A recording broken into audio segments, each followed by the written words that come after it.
Good evening and welcome to California Today. I'm Ling Zhang. Here's a preview of some today's stories. An armed individual at the San Francisco International Airport was shot and killed by police. First responders and emergency care workers in California say they are in a crisis. Long wait times with patients have impeded them from responding to other calls. And the COVID-19 pandemic has exacerbated the problem. Los Angeles County Sheriff Alex Villanueva stated that while some crimes have gone down during the pandemic, homicides and grand theft auto did not. We'll hear more from NTD's David Lam. At the San Francisco airport, police responded to calls about a suspicious man in the international terminal.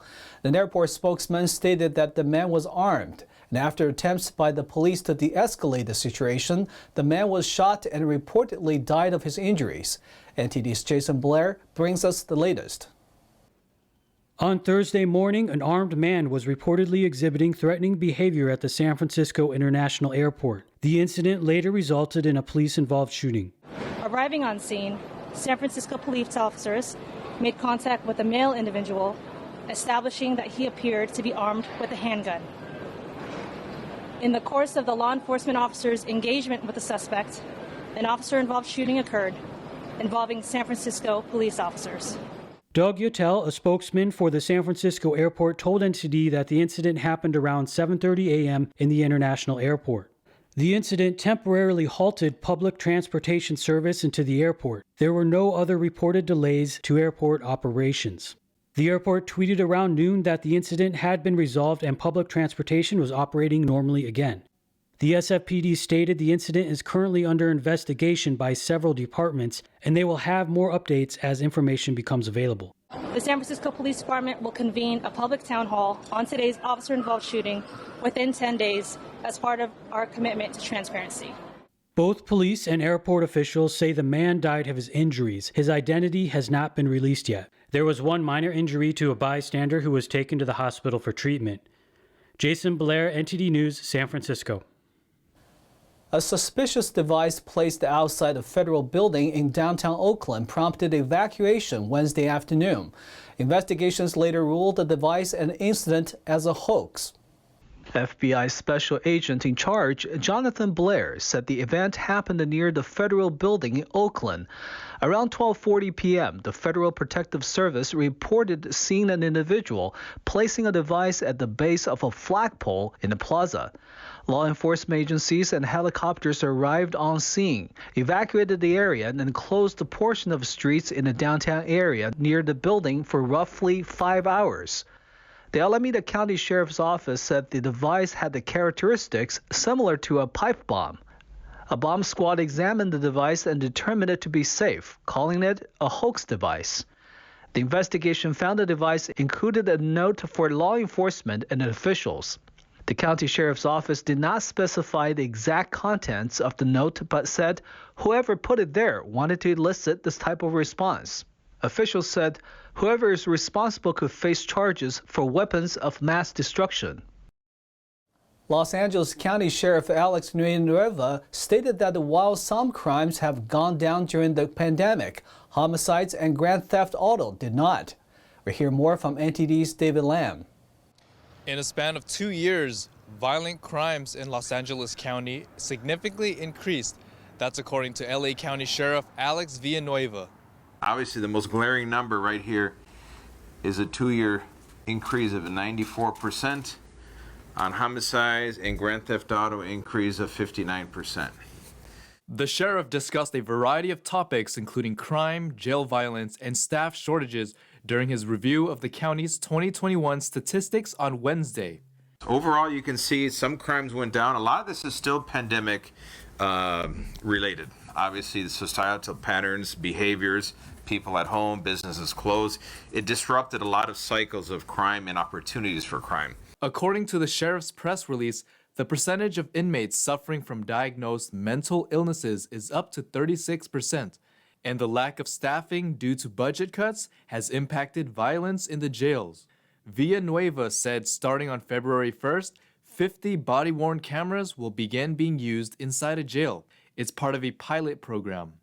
He added that since 2018, A total of 949 personnel members have been disciplined, and 132 have been discharged for offenses such as use of alcohol, false statements, and excessive force.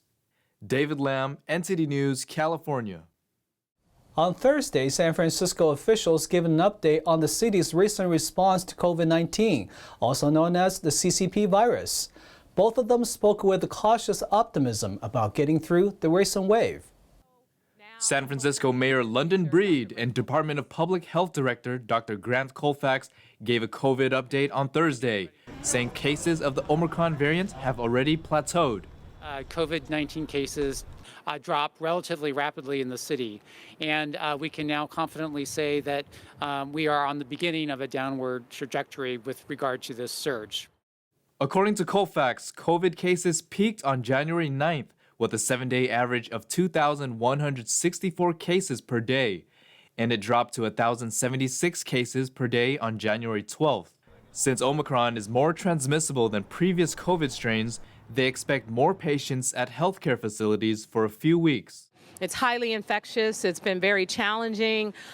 People are getting it, and the good news is that people, for the most part, are not ending up in the hospitals and dying in numbers like we've experienced just this last year before. Colfax expects that the cases will peak this week, and it won't overflow current hospital capacity. He warned people that the number of cases is still high and recommends wearing proper masks. That we need to learn to live with this virus, so we're not going to hold on to restrictions and just waiting for Omicron to go away or COVID to go away. It's clear that that's not going to happen anymore. As of Thursday, the city of San Francisco reported 82% of the city is vaccinated and 62% of the city has received a booster shot. Healthcare workers say there are hours-long waits to transfer patients from ambulances to hospital emergency rooms. The situation has increasingly worsened over the last 2 years. Emergency health workers and first responders provided testimony about the long wait times they experience for a hospital to receive a patient at an emergency room. During a legislative hearing on Wednesday, they say it isn't good for the patient and it also keeps them from heading out for other emergency calls.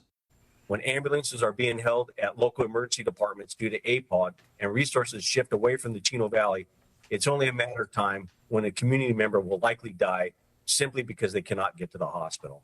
First responders often end up waiting for hours with a patient at hospitals referred to as ambulance patient offload delay or APOD because no one is available to receive new patients. Doctors say this problem comes from delays in lab work, x-rays, and insurance authorizations. Today, it is not uncommon for our paramedics to start rendering aid to a patient and then wait 30 minutes or more for an ambulance arrival to transport that patient to the hospital. I have personally waited longer than 80 minutes, yes, 80 minutes, on scene for an ambulance to arrive on multiple occasions.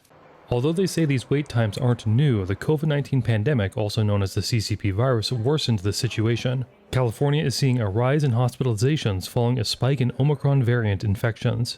At one Sacramento hospital, it's become common to see a crowd of public and private ambulances lined up. Because of longer wait times at hospitals, ambulance response time has increased to about 12 minutes. Patient transfer should take no more than 20 minutes, but last year they were held up for over 2 hours more than 700 times.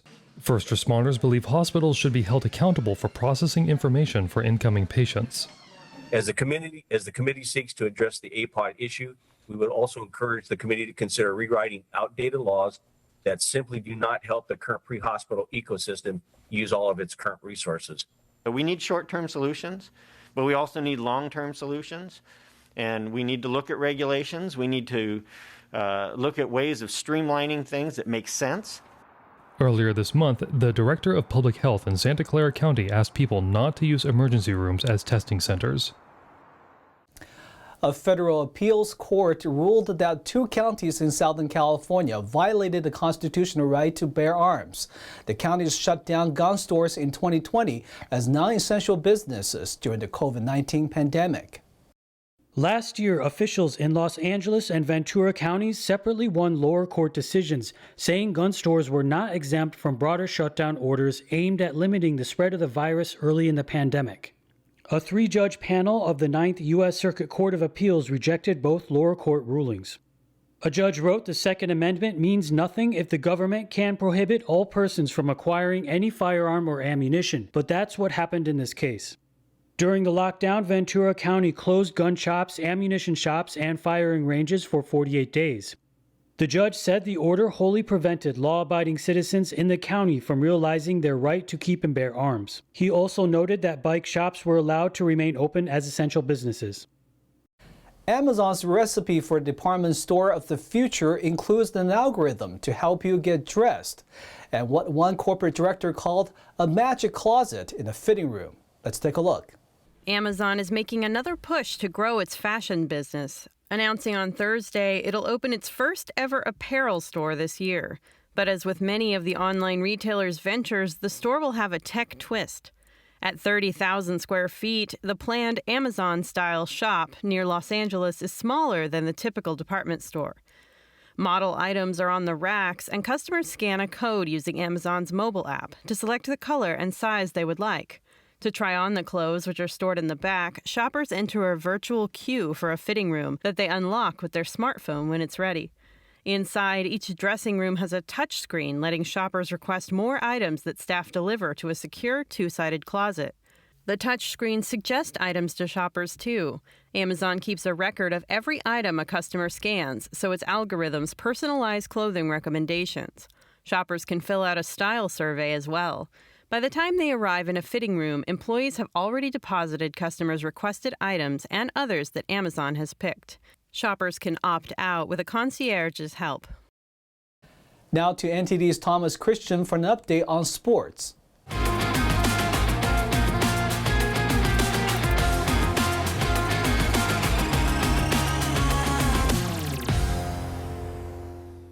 I'm Thomas Christian, giving you the California Today Sports Roundup. Jon Rahm is among golfers who have pushed the limits of low scores on the PGA Tour in 2022. The Spaniard expects more of the same in La Quinta, California, where the American Express will be held on desert courses ripe for the taking. This week's tournament will utilize 3 courses: Pete Dye Stadium course, La Quinta Country Club, and Nicklaus Tournament. Rahm expects golfers will need to crack the under 20 barrier to have a shot at winning. In his last start, Rahm tied the PGA Tour record for birdies in a 72-hole event with 32 at the Century Tournament of Champions in Hawaii. During the third round, he equaled the course record at Kapalua with 12 under 61. Rahm finished on 33 under, a mind-blowing score that would be enough for victory almost any week on the PGA Tour, given only 3 other players have ever finished at 30 under or below. Unfortunately for Rahm, he was outdueled by Australian Cameron Smith, who finished at 34 under nearly 2 decades after Ernie Els set the PGA Tour 70-hole scoring record with a 31 under performance. Rahm won his PGA Tour stop in 2018 and was scheduled to return in 2021 before sitting out after tweaking a muscle. The US Open champion will play the first 3 rounds with Tony Finau and 2 amateurs before leading 65 professionals to move on to the final round at the stadium course. Head coach Steve Kerr came out publicly Wednesday saying that Warriors star Draymond Green will not need surgery for a left calf injury that has kept him sidelined for the past 2 weeks, per Bleacher Report. Green underwent some additional testing Sunday that discovered this issue is related to a disc in his lower back. His last action was about 4 seconds of playing time against the Cleveland Cavaliers, where he wanted to be in the starting lineup with Stephen Curry for the return of Klay Thompson from a 2.5-year injury absence.